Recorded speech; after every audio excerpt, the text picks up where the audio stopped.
ਦੂਸਰਿਆਂ ਮੁਲਕਾਂ ਦੇ ਵਿੱਚ ਜਾਣਾ, out of country, Europe, Australia, Canada, America ਵਗੈਰਾ ਵਗੈਰਾ, ਕੋਈ ਐਡਾ ਮੁਸ਼ਕਲ ਨਹੀਂ ਹੈ। ਸਿਰਫ ਥੋੜੀ ਜਿਹੀ ਅਵੇਅਰਨੈਸ, ਯਾਨੀ ਕਿ ਥੋੜਾ ਜਿਹਾ ਸ਼ਊਰ ਹੋਣਾ ਚਾਹੀਦਾ ਕਿ ਕਿਸ ਤਰ੍ਹਾਂ ਅਸੀਂ ਇਹ ਸਾਰਾ ਪ੍ਰੋਸੈਸ ਜਿਹੜਾ ਹੈ ਇਹਨੂੰ ਕੰਪਲੀਟ ਕਰ ਸਕਨੇ ਆ। ਸੋ ਮੈਂ ਤੁਹਾਨੂੰ ਸਾਰੀ ਵਜ਼ਾਹਤ ਦੱਸਣਾ, ਲਾਜ਼ਮ ਬੜੇ ਗੌਰ ਦੇ ਨਾਲ ਸੁਣਿਓ ਜੇ, ਕਿ ਐਡਾ ਮੁਸ਼ਕਲ ਨਹੀਂ ਹੈ। ਸਿਰਫ ਥੋੜੀ ਜਿਹੀ ਤਵੱਜੋ ਹੋਣੀ ਚਾਹੀਦੀ ਹੈ, ਥੋੜੀ ਜਿਹੀ ਇਨਫੋਰਮੇਸ਼ਨ ਹੋਣੀ ਚਾਹੀਦੀ ਹੈ।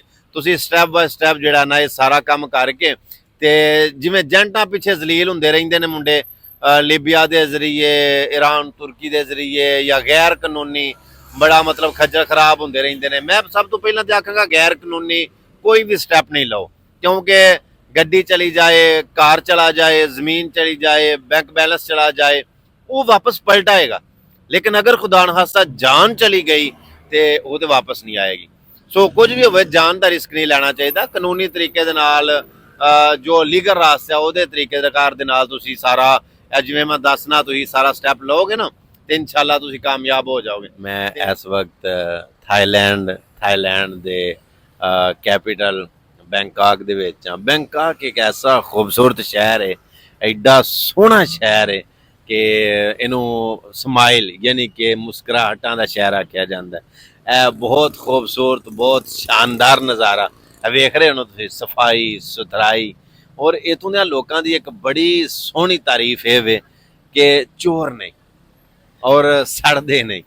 ਤੁਹਾਡੇ ਕੋਲ ਜੋ ਕੁਝ ਵੀ ਹੈ, ਤੁਹਾਡੇ ਕੋਲ ਜਿੰਨਾ ਮਾਲ ਵੀ ਹੈ, ਗੱਡੀ ਹੈ, ਜੋ ਕੁਝ ਵੀ ਹੈ ਤੁਹਾਡੇ ਕੋਲ, ਤੁਹਾਡੇ ਤੋਂ ਇਹਨਾਂ ਜੈਲਸ ਨਹੀਂ ਹੋਣਾ, ਯਾਨੀ ਅਰਬਾਂ ਵਾਲਾ ਹਿਸਾਬ ਨਹੀਂ।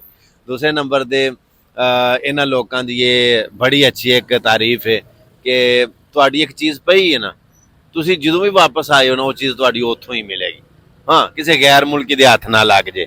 ਸੋ बैंकॉक ਬੜਾ ਖੂਬਸੂਰਤ ਸ਼ਹਿਰ ਹੈ। ਮੈਂ ਜਿਵੇਂ ਮੁਖਤਲਿਫ ਜ਼ਿਲ੍ਹਿਆਂ ਦੇ ਵਿੱਚ ਫਿਰਦਾ ਰਿਹਾ, ਇਸੇ ਤਰ੍ਹਾਂ ਹੁਣ ਮੈਂ ਮੁਖਤਲਿਫ ਮੁਲਕਾਂ ਦੇ ਵਿੱਚ ਫਿਰਨ ਆਇਆ। ਤੁਹਾਨੂੰ ਪਤਾ ਇਸ ਗੱਲ ਦਾ ਕਿ ਮੈਂ ਪਹਿਲਾਂ ਵੀ ਯੂਰਪ ਬੜਾ ਚਿਰ ਰਿਹਾ, ਤੇ ਮੈਨੂੰ ਇੱਕ ਸ਼ੌਕ ਹੈ ਫਿਰਨ ਦਾ, ਸੈਰੋ ਤਫਰੀਹ ਕਰਨ ਦਾ। ਜਦੋਂ ਮੈਂ ਸੈਰ ਕਰਨ ਵਾਸਤੇ ਨਿਕਲਣਾ, ਚਾਹੇ ਮੈਂ ਪਾਕਿਸਤਾਨ ਨਿਕਲਾਂ ਜਾਂ ਆਊਟ ਆਫ ਕੰਟਰੀ ਜਾਵਾਂ, ਮੈਨੂੰ ਵੇਖਣ ਨੂੰ, ਸਿੱਖਣ ਨੂੰ ਬੜਾ ਕੁਝ ਮਿਲਦਾ। ਜਦੋਂ ਇੱਕ ਖੂਹ ਦੇ ਡੱਡੂ ਤਰ੍ਹਾਂ ਅਸੀਂ ਘਰ ਹੀ ਰਵਾਂਗੇ, ਬਾਹਰ ਨਿਕਲਾਂਦੇ ਹੀ ਨਾ, ਕੀ ਪਤਾ ਲੱਗੇਗਾ ਲੋਕ ਕਿਸ ਤਰ੍ਹਾਂ ਦੇ ਨੇ, ਮਿਜ਼ਾਜ ਕਿਸ ਤਰ੍ਹਾਂ ਦੇ ਨੇ, ਲੋਕਾਂ ਦੇ ਰੀਤੀ ਰਿਵਾਜ ਕਿਸ ਤਰ੍ਹਾਂ ਦੇ ਨੇ, ਲੋਕਾਂ ਦਾ ਰਹਿਣ ਸਹਿਣ ਕਿੰਝ ਦਾ।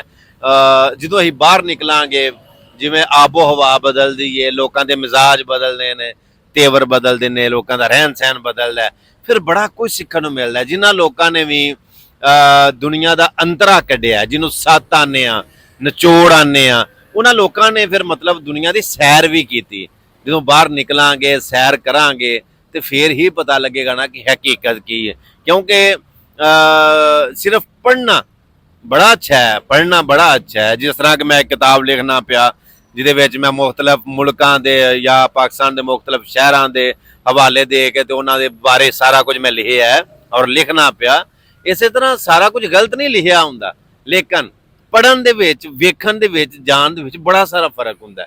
ਅਗਲੀ ਵੀਡੀਓ ਦੇ ਵਿੱਚ ਸਾਰਾ ਕੁਝ ਮੈਂ ਤੁਹਾਨੂੰ ਇਨਸ਼ਾਅੱਲਾ ਇਹਦੇ ਬਾਰੇ ਡਿਟੇਲ ਦੇ ਨਾਲ ਦੱਸਾਂਗਾ। ਹੁਣ ਉਹ ਭਾਈ ਹਰੀ ਕਹਿ ਰਹੇ ਨੇ ਬੈਟਰੀ ਥੋੜੀ, ਤੇ ਇਨਸ਼ਾਅੱਲਾ ਤੁਹਾਨੂੰ ਅਗਲੀ ਵੀਡੀਓ ਦੇ ਵਿੱਚ ਸਾਰਾ ਕੁਝ ਮੈਂ ਤਫਸੀਲ ਦੇ ਨਾਲ ਦੱਸਾਂਗਾ। ਤੇ ਵੇਖਦੇ ਰਹੋ ਸਾਡੀਆਂ ਵੀਡੀਓਜ਼। ਅਗਲੀਆਂ ਵੀਡੀਓ ਦੇ ਵਿੱਚ ਇਨਸ਼ਾਅੱਲਾ ਤੁਹਾਨੂੰ ਮੈਂ ਸਾਰਾ ਪ੍ਰੋਸੈਸ ਤਫਸੀਲ ਦੇ ਨਾਲ ਦੱਸਾਂਗਾ। ਆਪਣਾ ਬੜਾ ਖਿਆਲ ਰੱਖਿਓ। ਫਿਲਹਾਲ ਇਜਾਜ਼ਤ ਦਿਓ, ਅੱਲਾ ਸੋਹਣੇ ਦੇ ਹਵਾਲੇ। अस्सलाम वालेकुम रहमतुल्लाह।